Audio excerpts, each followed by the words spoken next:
আসসালামু আলাইকুম রহমতুল্লাহ। সুপ্রিয় শিক্ষার্থী বন্ধুরা, এশার গণিত শিক্ষালয়ে তোমাদের স্বাগত। কেমন আছো তোমরা? ভালো নিশ্চয়ই। আলহামদুলিল্লাহ, আমিও ভালো আছি।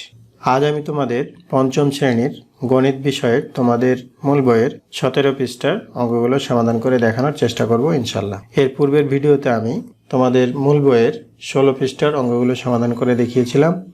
আশা করি তোমরা সেই ভিডিওগুলো দেখেছো এবং অঙ্কগুলো বুঝতে পেরেছো। আর যারা নতুন তারা আমার চ্যানেল থেকে পূর্বের ভিডিওগুলো দেখে আসতে পারো, তাহলে তোমাদের জন্য বুঝতে সুবিধা হবে। আর নিয়মিত ভিডিও পেতে আমার চ্যানেলটি সাবস্ক্রাইব করে রাখতে পারো। আর যারা অলরেডি সাবস্ক্রাইব করেছো তাদেরকে অসংখ্য ধন্যবাদ।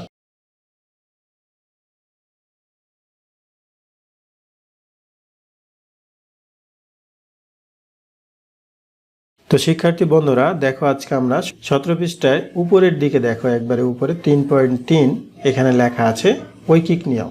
এখানে একটি সমস্যা দেয়া আছে, 8টি ডিমের দাম 72 টাকা, এরূপ 15টি ডিম ক্রয় করতে কত টাকা প্রয়োজন।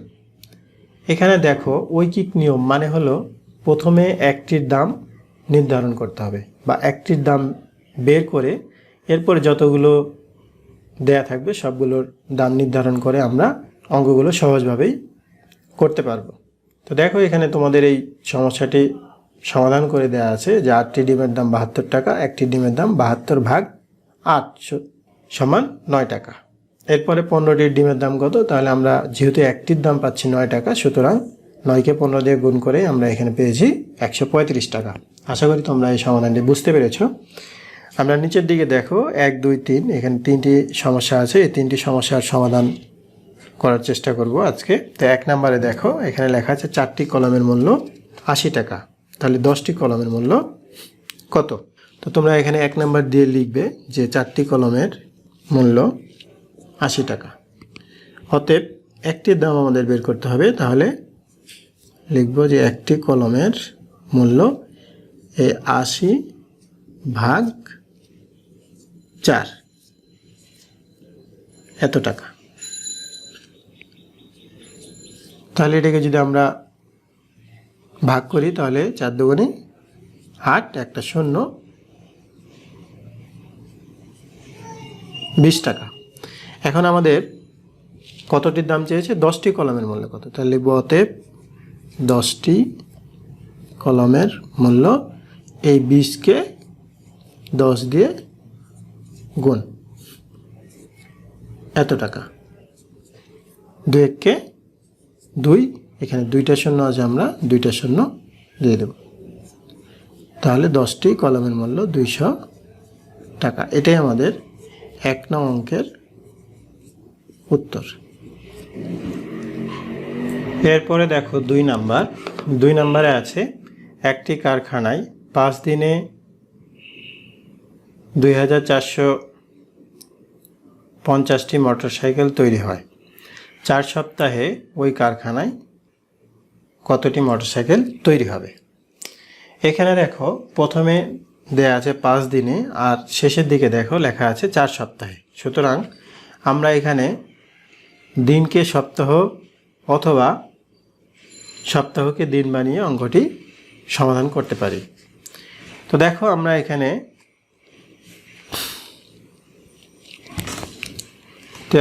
এই অঙ্কটি করার জন্য তোমরা প্রথমে লিখবে যে আমরা জানি 1 সপ্তাহ সমান 7 দিন। অতএব যেহেতু দেওয়া আছে 4 সপ্তাহ, তাহলে 4 সপ্তাহ সমান 7 গুণ 4, বা 4 7 কত? 28, তাহলে 28 দিন। এরপরে লিখবা যে 5 দিনে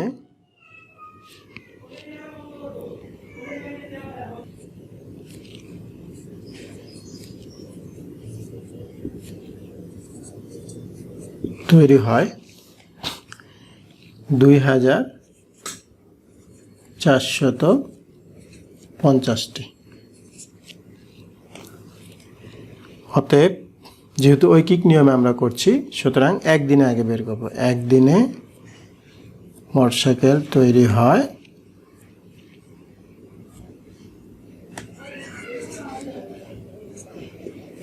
ভাগ 5, এতটি। তোমরা এই ভাগটিকে অন্য জায়গায় রাব করে তোমরা এখানে লিখবে। আমি তোমাদের এই ভাগটি একটি সংক্ষিপ্ত পদ্ধতিতে করে দেখানোর চেষ্টা করছি। দেখো, এখানে আছে 24। 24কে আমরা প্রথমে 5 দিয়ে ভাগ করব, তাহলে 4 5 কত, 20, আমরা পেলাম 4। এখানে 20 চলে গেল, থাকলো কি এই 4 আর এই 5। সুতরাং এই 4 আর 5কে যদি আমরা হিসাব করি তাহলে একসাথে পাশাপাশি হবে কি 45। সুতরাং আমরা আবার 5 দিয়ে যদি ভাগ করি তাহলে 5 9 45, আর এখানে একটা শূন্য ছিল, একটা শূন্য বসে যাবে, তাহলে 490টি। তোমরা যেহেতু দ্বিতীয় অধ্যায়ে তোমরা ভাগ শিখে আসছো, আশা করি তোমরা এই ভাগটি অন্য জায়গায় রাব করে যদি তোমরা করতে পারবে। তো আমরা এটাকে ভাগ করে পেলাম 490টি। এখন আমাদের বলছিল 4 সপ্তাহে, তো 4 সপ্তাহে আমরা কত দিন পেয়েছিলাম? 28 দিন। তাহলে আমরা এখন লিখব যে অতএব 28 দিনে মোটরসাইকেল তৈরি হয়। এটাকে আমরা 28 দিয়ে গুণ করব, এতটি।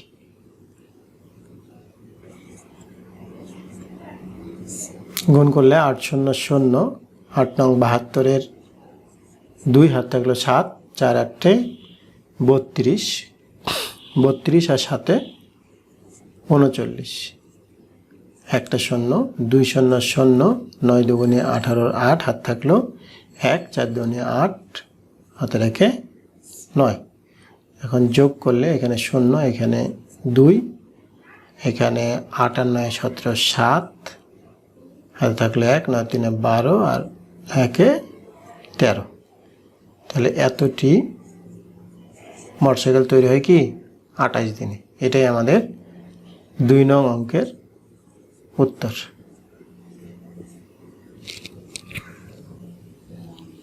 তোমরা এই ভাগটি করতে পারবে, আমি যে সংক্ষিপ্ত পদ্ধতি করে দেখিয়েছি সেভাবে তোমরা করতে পারবে। এরপরও বিস্তারিত আমি এখানে করে দেখাচ্ছি, তোমরা প্রয়োজনে রাব খাতা ব্যবহার করবে, আমি আগেই বলেছি। এরপর আমি এখানে একটু করে দেখাচ্ছি তোমাদের যে 5 দিয়ে যদি আমরা ভাগ করি, 5 দিয়ে ভাগ করলে 2450-কে আমরা ভাগ করব 5 দিয়ে। তাহলে আমরা প্রথমে দেব 4 দিয়ে, 4 দিয়ে দিলে 4 5 20, এখানে বিয়োগ করলে নামলো 4, এখানে নামলো 5। এখন আমরা দিব 5 নং 45, নামলো 0। এরপরে এখানে একটা 0 দিয়ে এটাকে গুণ করলে আমরা এখানে পাবো 0। তো তোমরা এইভাবেও অন্য জায়গায় রাব করবে। বোর্ডে আর ডান সাইডে জায়গা নাই, এই জন্য আমি তোমাদের এই বাম সাইডে এটা করে দেখালাম। তোমরা একটা রাব খাতা ব্যবহার করে তোমরা এই অঙ্কটি, এই ভাগটি করে তোমরা ভাগফলটি এখানে বসিয়ে দেবে। এখানেও তোমরা যদি মনে করো যে না এটিকে অন্য জায়গায় রাব করে এখানে শুধু উত্তরটি লিখে দিবে, তাও কিন্তু অঙ্ক হয়ে যাবে। এরপরে দেখো 3 নাম্বার। 3 নাম্বারে আছে যে মিনা 4 মিনিটে 200 মিটার হাঁটে, আধা ঘন্টায় সে কত মিটার হাঁটতে পারবে? এখানে দেখো প্রথমে আছে মিনিট, তারপরে শেষের দিকে দেয়া আছে আধা ঘন্টা। তাহলে আমাদের জানতে হবে যে কত মিনিটে আধা ঘন্টা হয়, মিনিটটা আমাদের আগে বের করে নিতে হবে। তো তোমরা 3 নাম্বার করার জন্য প্রথমে লিখবে যে আমরা জানি, সরাসরি এভাবে লিখতে পারো যে আধা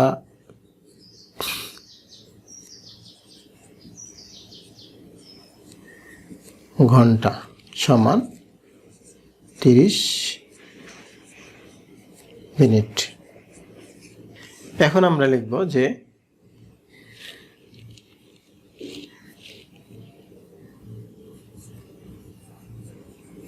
মিনা 4 মিনিটে